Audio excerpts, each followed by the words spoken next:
Third मनोविज्ञान की class में आपका स्वागत करता हूं। हम पूर्व की क्लास में अध्ययन कर चुके हैं स्किनर के सिद्धांत को। स्किनर का हम पढ़ रहे थे अभिकर्मित अनुदेशन, वहीं से उस श्रृंखला को आगे बढ़ाएंगे। हमने पूर्व की क्लास में अध्ययन कर लिया था रेखीय अभिकर्मित अनुदेशन का, जिसके प्रतिपादक स्किनर थे। फिर हमने पूर्व की क्लास में पढ़ा था शाखीय अभिकर्मित अनुदेशन, जिसके प्रतिपादक नॉर्मन क्राउडर थे। यहां तक का हमने अध्ययन कल की क्लास में कर लिया। अब अभिकर्मित में बात करें तीसरे की, जो तीसरा दिया गया था, जो तीसरा सिद्धांत था अभिकर्मित में, उसे बोलते हैं मैथेटिक्स। मैथेटिक्स अभिकर्मित अनुदेशन, अभिकर्मित अनुदेशन, इसे ही हम बोल देते हैं अवरोही अभिकर्मित अनुदेशन। अवरोही अभिकर्मित अनुदेशन, अभिकर्मित अनुदेशन, ये इसका अन्य नाम है। ओके, किसने दिया? इसके प्रतिपादक की बात करें तो प्रतिपादक थे गिलबर्ट। कौन थे इसके? गिलबर्ट। और कब दिया था? 1962 में। 1962। कैसे याद करेंगे? देखो, ये क्या शब्द दिया है? मैथ। आरोही और अवरोही किस में होते हैं? मैथ में तो होते हैं ना, इसे याद कर लेना। आरोही अवरोही मैथ में होते हैं, तो मैथेटिक्स हो जाएगा। मैथेटिक्स का मतलब मैथ। और मैथ के जब सवाल हल करते हैं तो पसीना बहुत आता है, हम गीले हो जाते हैं, हमारे बटन तक हाथ गीले हो जाते हैं, तो गिल से हो जाएगा गीले हो जाते हैं। बटन से बल्ट। याद हुआ कि नहीं हुआ? तो इसमें क्या है ध्यान रखना। इसके अंदर बात करें तो ये पाठ्य वस्तु जो होती है ना, मैथ के लिए स्पेशल ये पाठ्य वस्तु के स्वामित्व, यानी जो पाठ्य वस्तु है उसको कैसे याद कराना है उस पर बल देगी ये स्वामित्व। वह गणित विषय, क्या लिखना है? गणित विषय के विचारों पर बल देती है। विचारों पर बल देती है, बल देता है। ये जो अनुदेशन है ये किस पे काम करता है? ये पाठ्यक्रम है वो पूरा स्वामित्व, यानी उसका पूरा एकाधिकार है। तो उसको कैसे याद कराएं बालक को? तो सीधा सा फॉर्मूला है, बालक को सरल से कठिन की ओर लेके जाएंगे, पाठ्य वस्तु को छोटा छोटा कर दें और वो सिखाते जाएं, उसको आगे वाले कदम पर लेते जाएं। तो इसका मुख्य यही हो जाएगा। तो इसमें कैसे गुरुजी? देखो, बालक को सबसे पहले आपने सिखानी है 3 2, कैसे नॉर्मल 3 और 2 कितने होते हैं बेटा? 5 सिखा दिया। फिर इस संख्या को बढ़ा देंगे, ठीक है ना। अब जोड़ो बेटा, तो बिना असीध वाले सिखा दिए। फिर आपने सिखानी है कौन से? सीधा ऐसे। 6 और 5 कितने होते हैं? अब देखो, यहाँ नॉर्मल बुद्धि थी, यहाँ ये कितने हो गए? 11। फिर दोबारा सिखाएंगे, ठीक है, असीध वाले सिखाएंगे। उसके बाद जैसे हमने पहले प्लस सिखाया बालक को जोड़ करना, फिर बालक को माइनस सिखाना है, फिर बालक को गुणा सिखाना है, और फिर बालक को भाग सिखाना है। इस प्रकार से जो विषय वस्तु होती है उसे क्रम से सिखाना है। अगर मान लीजिए किसी बालक को गुणा करना आता है, तो गुणा आता है तो क्या वो जोड़ सीख जाएगा? नहीं। अगर जोड़ आता है तो गुणा सीख जाएगा, क्योंकि जब हम किसी संख्या को गुणा करते हैं, जैसे हमने इस संख्या को गुणा किया तो देखो 3 6। अब यहां प्लस काम आएगा, आ रहा है कि नहीं? अगर उसे जोड़ आता है तो गुणा कर सकता है वो। तो ये बात आपको ध्यान रखनी है कि इसे क्रम से सिखाया जाता है। तो वही गणित के सवालों को किस तरह से हल करवाना है बालक को इस विधि से, कौन से? मैथेटिक्स अभिकर्मित अनुदेशन से। तो उसमें अध्यापक की आवश्यकता नहीं, तो इसे क्रम से सिखाया जाता है। पहले बिना असील के, फिर असील वाले, फिर इस तरह से इनको सिखाया जाता है, ये क्रम होता है। तो ये जो मैथेटिक्स अभिकर्मित अनुदेशन है, ये तीसरा था स्किनर के अभिकर्मित अनुदेशन में शामिल है। ओके, नेक्स्ट 4 नंबर है कंप्यूटर। कंप्यूटर अभिकर्मित अनुदेशन, सॉरी, कंप्यूटर आधारित अभिकर्मित अनुदेशन। अभिकर्मित अनुदेशन, जैसा कि नाम से दिख रहा होगा आपको, क्या शब्द दे दिया? संगणक शब्द दे दिया है। कंप्यूटर को हिंदी में क्या कहते हैं? संगणक ही तो कहते हैं ना। तो इसमें क्या है? आपने ऑनलाइन पेपर दिया होगा, सेम का सेम वो प्रोसेस होता है। आपने RSCIT की होगी, RSCIT में क्या होता है? आपको फोन दे दिए जाएंगे, ईयरफोन, हेडफोन दे दिए जाएंगे, और आपको सिर्फ कंप्यूटर पर निर्देश मिलेगा कि आप ये की दबाइए, आप दबाएंगे, अध्यापक सामने नहीं होता। और आपको RCIT का कोर्स इस तरह से विफल करवाया जाता है, लिगवा फोन या लिगवा लैब कहते हैं, जो भाषा सीखने के भी काम आती है। तो कंप्यूटर आधारित होता है, कंप्यूटर ही निर्देश देगा, कंप्यूटर में पहले से डाटा फीड होता है और उसी डाटा के आधार पर कार्य किया जाता है। तो ये होता है कंप्यूटर आधारित अनुदेशन। तो इसके प्रतिपादक की बात करें तो प्रतिपादक देखो, नाम लॉरेंस टुलारो, वह डेनियल डेनिस। कब दिया था? 1965 में दिया था। तो इसको कैसे याद करना है गुरु जी? देखो बेटा, कंप्यूटर को ट्रिक से याद करवा रहा हूं। कंप्यूटर को चलाएंगे तो आपको क्या चाहिए, स्टूल चाहिए। कंप्यूटर को किस पे रखना है, स्टूल पे रखना है। और कौन सी कंपनी का कंप्यूटर लेके आना है, डैनियल कंपनी का कंप्यूटर लेके आना है। बस दोनों प्रतिपादक याद हो गए। कंप्यूटर चलाते हैं तो आपको स्टूल चाहिए, कुर्सी चाहिए, मेज चाहिए। और कौन सी कंपनी का है, डैनियल। तो दोनों व्यक्तियों के नाम आपको याद है, रह जाएंगे। बताइए हैं, तो ये आपको याद करना है। इतना ही प्रश्न पूछेगा, कंप्यूटर आधारित अनुदेशन के प्रतिपादक कौन। समझा मैंने आपको, सारा दिया है। अब आप देखिए कैसे याद कर। अब स्किनर की मुख्य बातें बात करते हैं। पुनर्बलन पर सभी बल देते हैं, स्किनर विशेष रूप से बल देता है। स्किनर किस पे बल देता है, पुनर्बलन पर बल देता है। स्किनर का पुनर्बलन विचार। स्किनर कहता है किसी भी कार्य को करवाने के लिए हमें पुनर्बलन देना पड़ता है, और कई बार व्यक्ति खुद पुनर्बलन लेता है। तो कहता है कि पुनर्बलन जो होते हैं वो नकारात्मक और सकारात्मक दो प्रकार के होते हैं। तो पुनर्बलन को कितने भागों में बांट लिया है, पुनर्बलन को इन्होंने दो भागों में बांटा है। एक तो हो जाएगा आपका नकारात्मक पुनर्बलन। गुरुजी नकारात्मक क्या उसका, पुनर्बलन का अर्थ क्या है, किसी कार्य की गति को तेज करना। फिर नकारात्मक कैसे हो सकता है, होगा देखें सकारात्मक। तो ध्यान रखना, स्किनर की बात करता है नकारात्मक पुनर्बलन की, बाकी सभी सकारात्मक पुनर्बलन की बात है करते हैं। तो इंपॉर्टेंट वाक्य नहीं हुआ, पूछ लेगा नकारात्मक पुनर्बलन पर जोर किसने दिया है, तो ध्यान रखना स्किनर ने दिया। अब नकारात्मक पुनर्बलन क्या होता है ना, तो सिखाते हैं। नकारात्मक पुनर्बलन जो व्यक्ति होता है, व्यक्ति वो चीज पसंद नहीं करता, व्यक्ति वो चीज पसंद नहीं करता।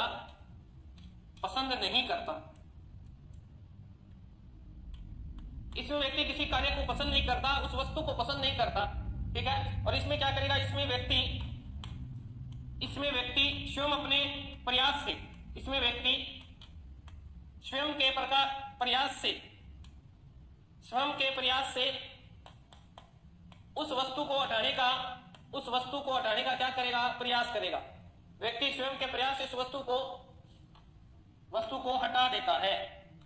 क्या कर देता है, हटा देता है। समझ में आई बात है।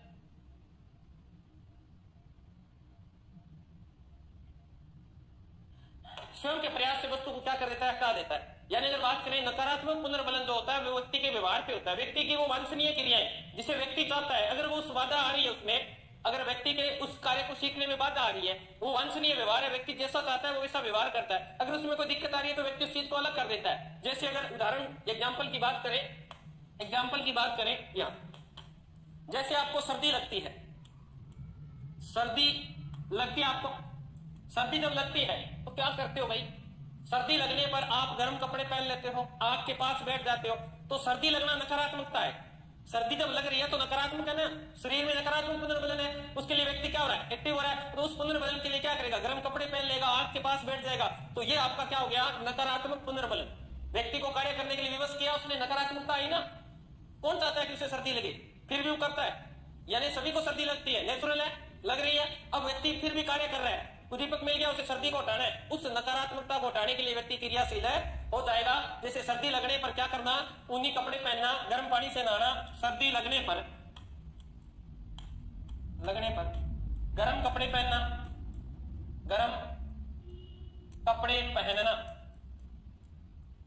ठीक है। सर्दी में गर्म पानी से नहाना, ये सारे क्या है, नकारात्मकता है। ये से नहाना, और बहुत सारे उदाहरण हो सकते हैं इसके, ठीक है ना।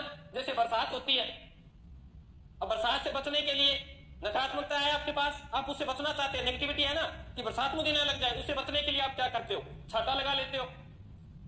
होता है ना, छाता का यूज करना नकारात्मक पुनर्बलन है।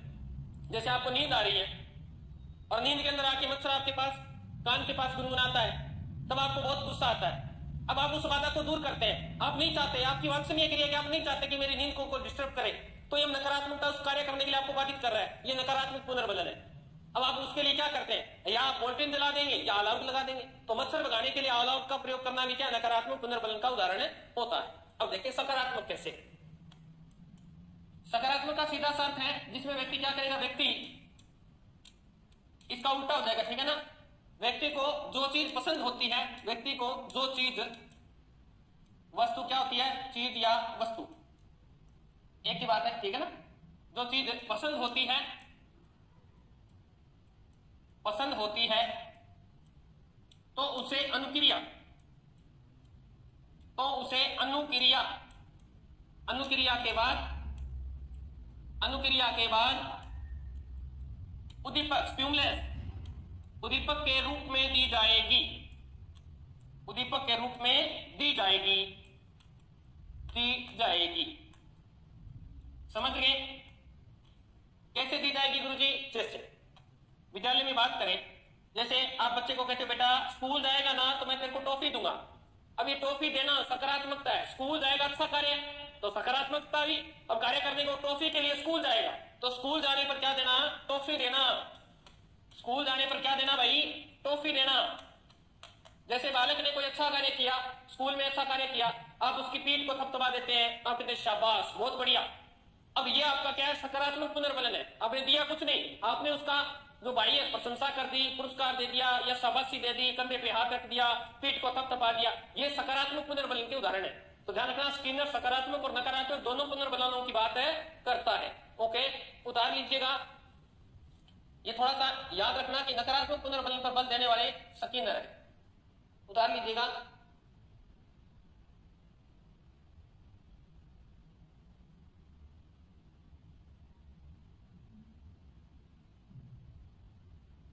तो मेन बात यही होगी कि स्किनर कहता है कि बालक को जब स्कूल में बुलाया जाए, जो बालक कार्य को सीख रहा है तो उसकी गति धीमी हो, उसे प्रत्येक कार्य के बाद पुनर्बलन दिया जाए, जिससे अधिगम की मात्रा को क्या कर दिया जाए? बढ़ा दिया जाएगा। वो पुनर्बलन अधिगम की मात्रा को बढ़ा दे।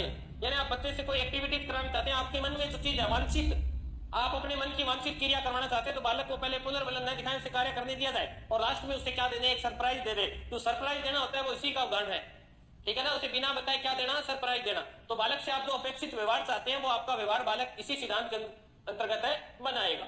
ओके, तो ये था अपना स्किनर का सिद्धांत। अब हम पढ़ेंगे कौन सा? पुनर्बलन का सिद्धांत,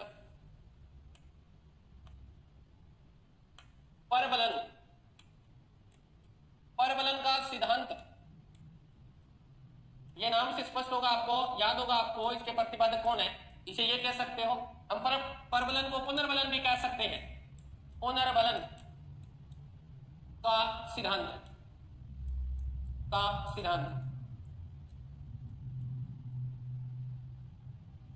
अब देखें इसके प्रतिपादक देख लेते हैं कौन है। इसके प्रतिपादक, तो प्रतिपादक की बात करें तो क्लार्क हल, सबको याद है, आपको हल याद करना है इसका, क्लार्क हल, ठीक है। इनकी पुस्तक का नाम था व्यवहार के सिद्धांत, बिहेवियर प्रिंसिपल, है ना? व्यवहार के सिद्धांत, पुस्तक का नाम व्यवहार के सिद्धांत। कब आई थी ये? 1915 में आई थी।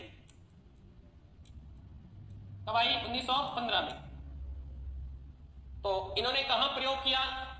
प्रयोग करने का स्थान क्या था? तो प्रयोग का स्थान प्रयोग स्थल, ठीक है।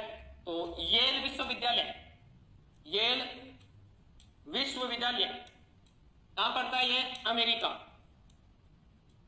यहां इन्होंने अनेक कार्य किया। अब सीधी सी बात यह है, इन्होंने इनका जो सिद्धांत है वो थॉर्नडाइक और पावलो के सिद्धांत पर आधारित है। जो सिद्धांत थॉर्नडाइक और पावलो ने किया, सेम का सेम इन्होंने कहा। क्या कहा? यह कहता है कि प्राणी तभी सीखेगा जब उसे आवश्यकता होगी। अगर उसकी आवश्यकता की कमी हो जाएगी तो व्यक्ति कार्य नहीं करेगा। इसीलिए इनके सिद्धांत को बोलते चालक न्यूनता का सिद्धांत। उपनाम में आपको लिखवाऊंगा अभी, पहले आप सिद्धांत को समझ लें। जैसे कोई व्यक्ति है, वो भूखा है तो वो कार्य करेगा, वो अनुक्रिया करेगा। कन्फर्म है वो भूखा है, वो अनुक्रिया करेगा। और जो आवश्यकता हुई उससे किसकी? भोजन की, तो क्रियाशील हुआ, अन्यथा क्रियाशील नहीं होगा। और जैसे उसकी भूख शांत हो जाएगी, उसकी भूख यानी आवश्यकता कम हो जाएगी, कार्य को करना बंद कर देगा। अब ये बात इन्होंने कही कि जब वो कार्य करना बंद कर रहा है, आवश्यकता थी तो ही वो कार्य करेगा, ठीक है। कार्य को किया, अब उस कार्य करने के दौरान उसने बहुत सारी चीजों को क्या कर लिया? सीख लिया। यानी सीखने का आधार माने तो क्या है? आवश्यकता है। इनके अनुसार से सीधा कथन हो गया कि सीखने के लिए क्या जरूरी है? आवश्यकता जरूरी है। बस इतना सा इनकी थीम है। इस बात को इन्होंने सिद्ध किया, ठीक है ना। तो यहां अगर हम बात करें हल की, तो स्किनर कहते हैं कि सबसे बेस्ट सिद्धांत इन्हीं का है। स्किनर का कथन है ये। स्किनर अपने वाले को महत्वपूर्ण नहीं मानते है ना, तो इन्होंने कहा कि हल का सिद्धांत मुख्यतः चालक न्यूनता पर आधारित है। कि जब तक स्किनर ने खुद कह दिया ये बात। अब देखो हल क्या कहता है, हल की बात करें कि हल क्या कहता है, हल खुद क्या कहते हैं। देखो कलार कल क्या, तो सीधा सा है कि ये तो सीधी सी बात कहते हैं कि सीखना आवश्यकताओं, कोई भी कार्य सीखोगे वो किससे सीखा जाएगा, आवश्यकताओं से। तो लिखना सीखना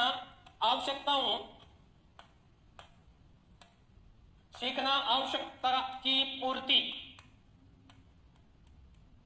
की प्रक्रिया द्वारा होता है। अब पढ़ रहे हो, आपको आवश्यकता है नौकरी की, तो पढ़ रहे हो कि प्रक्रिया द्वारा होता है। समझ में आ गई। मैंने आपको एक ही बात बताई है कि हल जो है वो कहता है कि सीखना जो होता है वो आवश्यकता पे होता है। जब तक व्यक्ति को आवश्यकता नहीं होती वो क्रियाशील नहीं होगा, और अगर आवश्यकता हुई तो आवश्यकता के दौरान वो बहुत सारी चीजों को सीख लेता है। ठीक है। अब सिद्धांत जब पढ़ेंगे उपनाम, क्या पढ़ेंगे, उपनाम पढ़ेंगे भाई। यानी अगर बात करें अन्य नाम, तो बहुत बार पेपर में इसके अन्य नामों से प्रश्न बनता है। तो सबसे पहले अपन देखते हैं इनके सिद्धांत को क्या नाम दे सकते हैं। तो पहला तो देगा प्रणोद। प्रणोद मीन्स होता है ड्राइव, ठीक है ना। प्रणोद आवश्यकता का सिद्धांत या प्रणोद न्यूनता का सिद्धांत, प्रणोद न्यूनता का सिद्धांत। इंपॉर्टेंट कर लीजिएगा कि जब तक आवश्यकता होगी तभी तक वो सीखेगा। नंबर 2, इस सिद्धांत को 2 नंबर नाम क्या दिया गया, 2 नंबर दिया गया यथार्थ का सिद्धांत। क्या नाम दिया है भाई, यथार्थ का सिद्धांत। हकीकत यही है, यथार्थ का सिद्धांत। यथार्थ होता है सत्य, यानी हकीकत, सत्य, वास्तविकता, ठीक है ना। नंबर 3 की बात करें, नंबर 3 दिया था सहचारी का सिद्धांत। यानी व्यक्ति क्रिया करता है ना, तो इसे सहचारी का सिद्धांत भी कहते हैं। पेपरों में सारे प्रश्न, सारे नाम आए हुए हैं, तो आपको यहां लिखवाया जा रहा है। नंबर 4 क्रमबद्ध व्यवहार का सिद्धांत, क्रमबद्ध व्यवहार का सिद्धांत। नेक्स्ट देखें, उसके बाद में नंबर 5, तो ये तो पेपर में पिछली बार पता नहीं कौन से में आया था, सीधा पूछ लिया था सबलीकरण का सिद्धांत। सबलीकरण का सिद्धांत। तो देखो बल की बात कौन कर रहा है, बल की बात हल कर रहा है। हल और बल दोनों शब्दों को जोड़ ले, ठीक है। नंबर 6 यहां लिख देता हूं, नंबर 6 इसे गणितीय निगमन का सिद्धांत भी कहते हैं। गणितीय निगमन सिद्धांत, ठीक है। फिर नंबर 7 परिकल्पित निगमन सिद्धांत।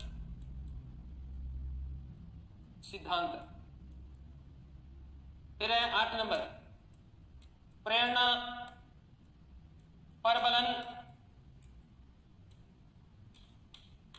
हास्य सिद्धांत। 9 नंबर देखो जैविकीय अनुकूलन सिद्धांत। जैविकीय अनुकूलन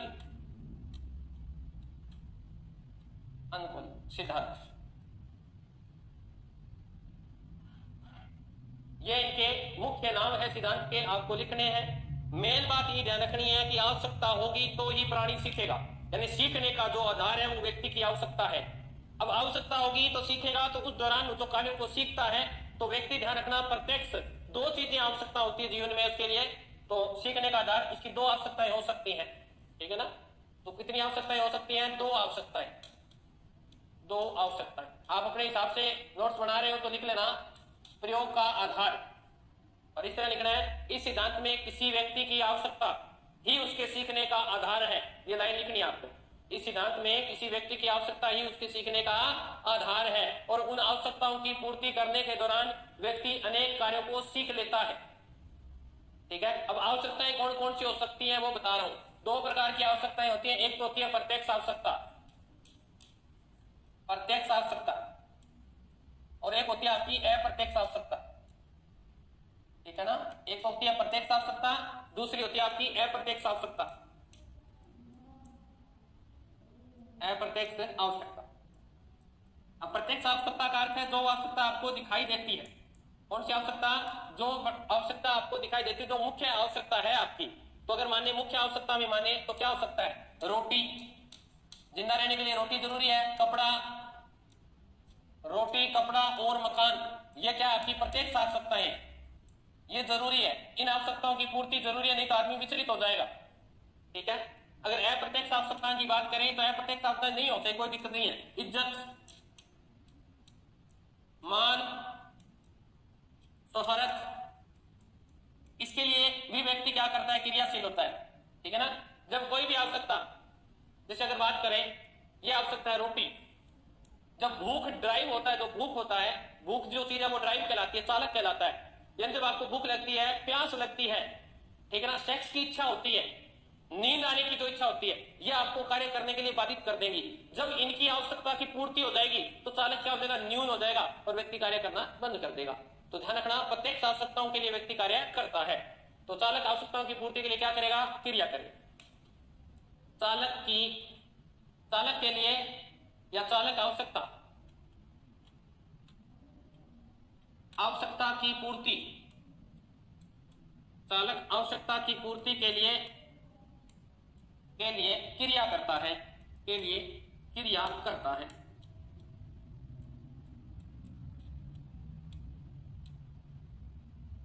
कैसे? अभी समझा देते हैं। चालक है आपके अंदर भूख। क्या है चालक? भूख। आवश्यकता क्या है? भोजन, भोजन की कमी, ये आपकी क्या है? आवश्यकता है। जब आपको आवश्यकता होगी तो आपका भूख अपने आप ही क्या करेगा? कार्य करने के लिए पूरा आपको उत्तेजित कर देगा। आप अनुक्रिया करने लग जाएंगे, आप प्रयास करने लग जाएंगे, और जैसे ही भोजन की कमी यानी आवश्यकता की पूर्ति हुई, आप कार्य को करना बंद कर देंगे। इसीलिए इस सिद्धांत का नाम चालक न्यूनता का सिद्धांत कहा गया है। क्या नाम दिया गया है? चालक न्यूनता का सिद्धांत कहा गया है। अब सिद्धांत क्या है देख लेते हैं, इनके सिद्धांत को देख लेते हैं। ये कहते हैं किसी भूखे पशु को पिंजरे में बंद किया जाए, इसमें पिंजरे में बंद रखा जाए,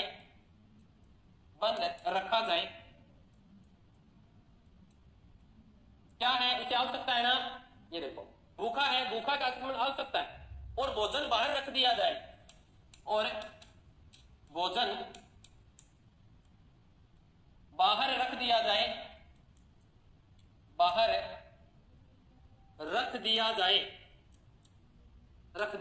यही तो किया था थॉर्नडाइक ने। क्या किया था?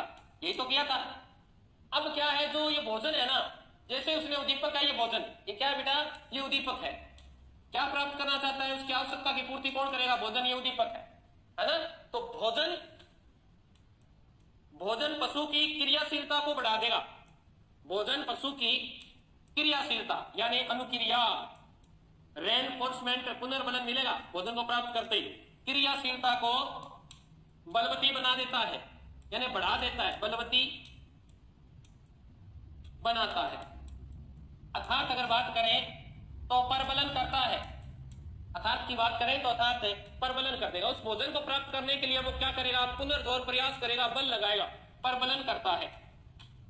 सीधी सी बात है, जोड़ तोड़ साम गण भेद के लिए उस भोजन को प्राप्त करने के लिए वो बहुत प्रकार की क्रियाएं करेगा, और अंत में क्या कर लेगा? भोजन को प्राप्त कर लेगा। अर्थात अगर कहें तो वह बाहर निकलने के सभी प्रयास करेगा, वह बाहर निकलने के सभी प्रयास करेगा, निकलने के सभी प्रयास करेगा, सभी प्रयास करता है, प्रयास करता है। क्योंकि उसे भूख लगी है, क्योंकि आवश्यकता है उसे। अब वो भूख को शांत करने के लिए, भूखे लिख दिया गया, भूख को शांत करने के लिए, भूख को शांत करने के लिए, शांत करने की प्रक्रिया में पिंजरे को खोलना सीख गया, प्रक्रिया में पिंजरे को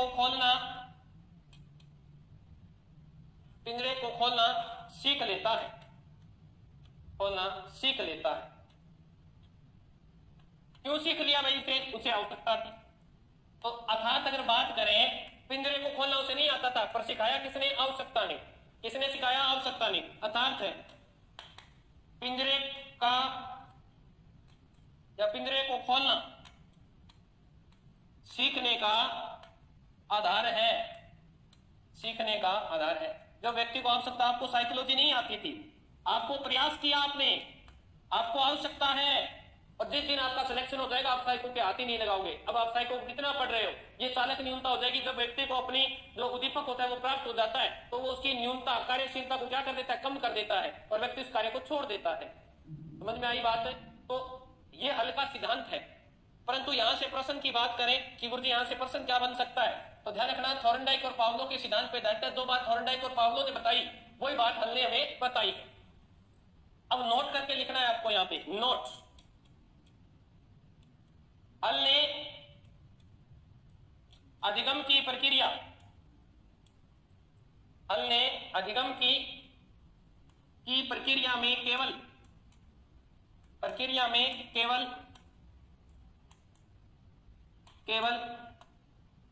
उत्तेजना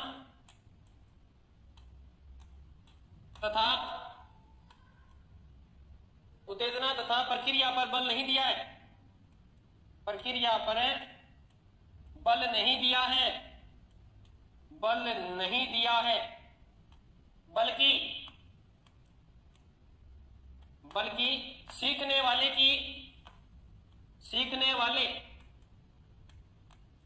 की मनोदशा, उसे उस वस्तु की कितनी का आवश्यकता है ना, मनोदशा आवश्यकता वह लक्ष्य को उचित स्थान दिया है। ये आपका इंपॉर्टेंट लाइन होगी। तो मेन बात क्या थी? हल का मतलब है आवश्यकता, स्थान दिया है। ओके, समझ में आ गया होगा, मैं आशा करता हूं आपको ये सिद्धांत समझ में आ गया। एक बार रिपीट कर देता हूं। हल थॉर्नडाइक और पावले के सिद्धांत को आगे बढ़ाता है। ये कहता है कोई भूखा आदमी है, भूखे का मतलब उसे आवश्यकता है, उस आवश्यकता को पूर्ति करने के लिए वो क्या करेगा? अनुक्रिया करेगा। जैसे बिल्ली ने अनुक्रिया की। अगर आवश्यकता नहीं होती तो वो कार्य को नहीं करता। अब जब आवश्यकता बढ़ जाएगी, उस भोजन को प्राप्त करने के लिए बहुत सारे प्रयास करेगी। जब वो प्रयास करेगी तो उसमें परबलन आएगा, यानी उस कार्य को प्राप्त करने के लिए वो जोर लगाएगी, और उसी कार्य के दौरान, उसे प्राप्त करने के दौरान वो बहुत सारी चीजों को सीख लेती है। यानी पिंजरे को खोलना सीख लिया, ये उसके परबलन का नतीजा था, न कि उसने अचानक सीखा था। अगर उसकी भूख बलवती नहीं होती, बलवान नहीं होती, तो वो कार्य को नहीं करती। तो मुख्य आधार अगर बात करें तो आवश्यकता को ही माना है। अब ये कहता है कि शिक्षा में अगर आपको आवश्यकता नहीं है, बच्चे कौन से कामयाब होंगे, कौन से ज्यादा मेहनत करते हैं? जिनको आवश्यकता होती है। नौकरी को वैसे तो सबको आवश्यकता है, परंतु असली मेहनत कौन करेगा? जिसे हकीकत में उस चीज की कमी है और वो आवश्यकता के लिए अपना सब कुछ दांव पे लगा देता है, वो है सच्ची आवश्यकता। और जब उस आवश्यकता की पूर्ति हो जाती है व्यक्ति को, तो वो उस कार्य को करना छोड़ देता है। अब इस आवश्यकता की पूर्ति के लिए आप तैयारी कर रहे हो, आपने कोर्स परचेज किया, ऑफलाइन जा रहे हो, खुद सेल्फ स्टडी कर रहे हो, ये सब क्या है? अनुक्रिया है। तो याद रखना, आवश्यकता ही किसी व्यक्ति के व्यवहार को क्या करती है? निर्देशित करती है। कंफर्म हुआ? समझ में आ गया होगा, आशा करता हूं मैं आपसे। नेक्स्ट, अब देखिए शिक्षा में महत्व। शिक्षा में महत्व। अब एक बात मैं बार बार बताता हूं आपको, महत्व कि पेपर वाला आपके माइंड को पढ़ता है। क्या पढ़ता है? माइंड पढ़ता है, और प्रश्न वो यहीं से दे देता है। जैसे अगर बात करें SOR थ्योरी, गुरुजी आपने हमें पढ़ाई है, गुरुजी हमें तो याद ही नहीं हुई। देखो CR थ्योरी किसकी थी भाई? थ्योरी। तो CR की कंडीशनल रिस्पॉन्स, ये थी पावलो की। किसकी थी? पावलो थी ना, पावलो। फिर हमने पढ़ी कौन सी? SR थ्योरी पढ़ी। ये किसकी थी? SR theory. पहले उद्दीपक दिखाओ, फिर अनुक्रिया होगी थॉर्नडाइक। बिल्ली को पहले उद्दीपक दिखाया, बिल्ली ने कार्य करना प्रारंभ कर दिया, ये लीजिए। फिर भी इसको उल्टा कर दिया था, RH थ्योरी, ये किसकी थी? RH थ्योरी स्किनर की थी। किसकी थी? स्किनर की थी। तो गुरुजी फिर ये कहां से आ गई थी? ये देखो, ये सिद्धांत है SOR थ्योरी, पेपर में पूछी गई थ्योरी है ये। तो ये इसके प्रतिपादक कौन है? तो बच्चों ध्यान रखना है, वुडवर्थ है बेटा। कौन है? वुडवर्थ है। क्या होता है गुरुजी ये? देखो, ये तो आपको सभी को पता है। कर दिया क्या?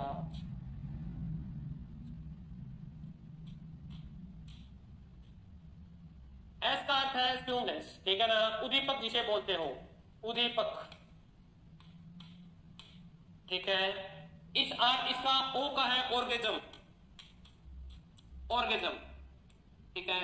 और इसका है रिस्पॉन्स, रिस्पॉन्स, ये आप जानते हो क्योंकि करें। आपको सिर्फ एक ही शब्द मिला नया, क्या? ओ। तो ये कहता है कि जब उद्दीपक को प्राप्त करने के लिए वह अनुक्रिया करता है, जो बीच का वातावरण है, ठीक है ना, जो बीच का वातावरण प्राणी की जो विशेषता है, किस प्रकार सोचता है, किस प्रकार चिंतन करता है, वो ऑर्गेजम है। तो अगर बात करें तो ओ का अर्थ अगर बात करें तो ओ को हम ले सकते हैं अभिप्रेरणा की व्याख्या के रूप में। क्या ले सकते हैं? अभिप्रेरणा की व्याख्या, कि वो उस प्रयास को क्यों कर रहा है, इस चीज की अगर वो व्याख्या करता है, वो क्या कहलाएगा? ऑर्गेजम कहलाएगा। और इसी बात को मैंने यहां क्यों करवाया? क्योंकि सिद्धांत, इस सिद्धांत में हल ने भी यही बात की है कि जब व्यक्ति को अभिप्रेरणा की आवश्यकता होगी तो ही वो कार्य करेगा। तो आपको सीधा पूछ सकता है कि SOR थ्योरी किसकी है? तो इसका उत्तर बेटा आपको करना है वुडवर्थ, अगर ऑप्शन में है तो वुडवर्थ। अगर ऑप्शन में नहीं है तो आपको वहां पर उत्तर इसका हल करना है। क्या उत्तर करना है? क्लार्क हल इसका उत्तर माना जाएगा, क्योंकि ये स्टिमुलस और रिस्पॉन्स के बीच में जो क्रिया होती है वो आवश्यकता की वजह से होती है। आवश्यकता का अर्थ क्या हो गया? अभिप्रेरणा। क्या हो जाएगा? अभिप्रेरणा। तो याद हो गया ना? तो SOR थ्योरी किसकी होगी भाई? SOR थ्योरी होगी वुडवर्थ की। तो यहां तक कंफर्म हो गया होगा। तो यानी अगर लिखना चाहो तो इसमें ऑर्गेजम में ये लिख लो कि सामयिक क्रिया के उद्दीपक के प्रति, सामयिक अनुक्रिया के प्रति उद्दीपक की गई अनुक्रिया प्रभाव की व्याख्या, या सीधा लिखना है तो सीधा लिख लीजिए अभिप्रेरणा की व्याख्या ओ करता है। ओ का मतलब ऑर्गेजम करता है। बस क्यों आवश्यकता है उसको इस चीज की, वो क्यों क्रिया कर रहा है, इन सबों का जवाब कौन देगा? ऑर्गेजम। ओके, तो ये सिद्धांत किस पे काम करता है ये बात अपन अब करेंगे। शिक्षा में मैं तो करवा रहा था, तो ध्यान रखना, ये सिद्धांत किस पे बल देता है? पुनर्बलन। पुनर्बलन पर विशेष बल, पुनर्बलन पर क्या देता है? विशेष बल देता है बेटा। पुनर्बलन पर विशेष बल दिया जाता है। पहली लाइन, कोई भी कार्य करे उसे क्या दिया जाए? पुनर्बलन दिया जाए। और गुरुजी ये बालकों को सीखने की अभिप्रेरणा देता है, बालकों को सीखने की अभिप्रेरणा देता है, सीखने की अभिप्रेरणा। और अभिप्रेरणा का होता है, अभिप्रेत कब होता है? आदमी जब आदमी को आवश्यकता होती है, अभिप्रेरणा। बालकों को सीखने की अभिप्रेरणा देता है। ठीक है मेरे शायरों, बातें नहीं हो पा रही क्या? ठीक है, तो यह सिद्धांत कौन से स्तर के बालकों के लिए है? तो ध्यान रखना, यह सिद्धांत उच्च स्तर के बालकों के लिए उपयोगी है। उच्च स्तर के बालकों के, छोटे बालकों को तो पता ही नहीं है किस लिए, उच्च स्तर के बालकों के लिए उपयोगी, बालकों के लिए उपयोगी।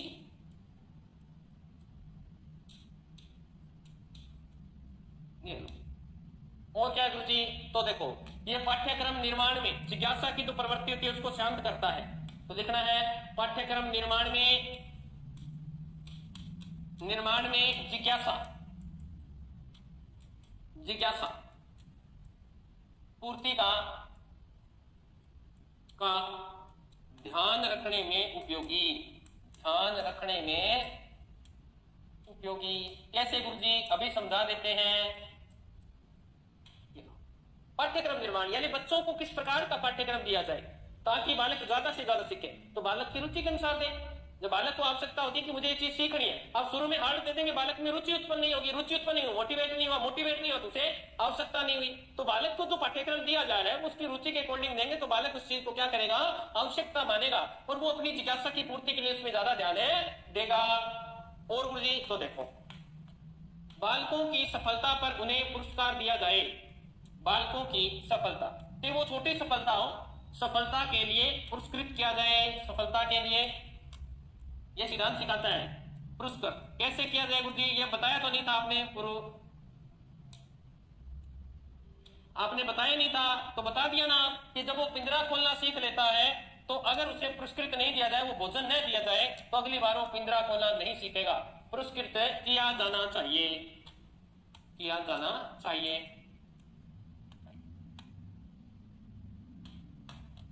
फिर जो भी पाठ्य वस्तु पढ़ाई जा रही है, पाठ्य वस्तु जो भी विषय वस्तु आपको पढ़ाई जा रही है, पाठ्य वस्तु, उसके उद्देश्य निर्धारित होने चाहिए। पाठ्य वस्तु के उद्देश्य, जैसे भूखे के सामने जो उद्देश्य रखा था भोजन, कि अगर तू पिंजरे को खोल लेगा तो ये भोजन तेरे को प्राप्त, वैसे ही बालक के सामने जो पाठ्यक्रम पढ़ाया जाए उसका उद्देश्य निर्धारित होना चाहिए कि बेटा ये चीज सीख लेगा, भविष्य में ये चीज यहाँ काम में आएगी। तो पाठ्य वस्तु के उद्देश्य स्पष्ट होने चाहिए, स्पष्ट